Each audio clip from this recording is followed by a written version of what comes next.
Shtohen përplasjet mes Ministrisë së Arsimit dhe Sindikatës së Arsimtarëve rreth grevës së paralajmëruar për 29 shtatorin. Ministri i Arsimit dhe Shkencës Abdulaqim Ademi tha se apeli që Sashku dërgon fëmijëve për të mos shkuar në shkollë nga dita e hënë është kundërkushtetues, pasi sipas tij askush nuk ka të drejtë të pengojë procesin edukativo-arsimor.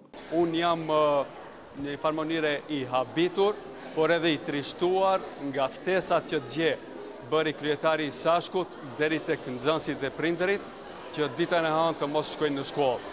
Kjo është shkelje flagrante e kushtetutës dhe e ligjeve, sepse askush në Republikën e Maqedonisë nuk mund t'i ftojë nxënësit që të mos marrin pjesë në procesin edukativo-arsimor, e aq më pak një kryetar i sindikatës. Me sa duket, me që po zbehet përkrahja për grevë, kryetari i Sashkut tenton që në forma të tjera të ndikojë deri tek nxënësit që nuk është kompetencë e tij.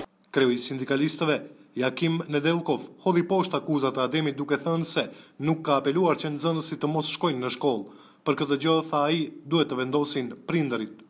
Në prashanje të dalë učenicit e këdo ajet me učilište. Në pyetjen se vallë nxënësit do të vinë në mësim, unë kam thënë se ajo nuk është në kompetencat tona. Për atë duhet të vendosin prindrit, të cilët do t'i lëshojnë në shkollë ku nuk do të dihet se kush do t'i pranojë fëmijët. Kush do t'i edukojë dhe arsimojë, për çka vetë prindrit duhet të vendosin. Ne e dimë që bëjmë grevë, ndërkohë që për atë se do të vinë apo jo nxënësit në shkollë gjatë grevës, le të vendosin prindërit. Nedelkov tha se, në pajtim me vendimin e Sashkut nga 29 shtatori, mësimdhënësit nuk do të mbajnë mësim dhe me automatizëm ndërpritet procesi arsimor. Por Ministri i Arsimit Ademi tha se në rast të mbajtjes së grevës, mësimdhënësit do të zëvendësohen. Arsimtarët që kanë vendim pune do të vazhdojnë të punojnë. Nuk u cenohet as e drejta e grevës, as e drejta e vendit të punës pra e vendimit.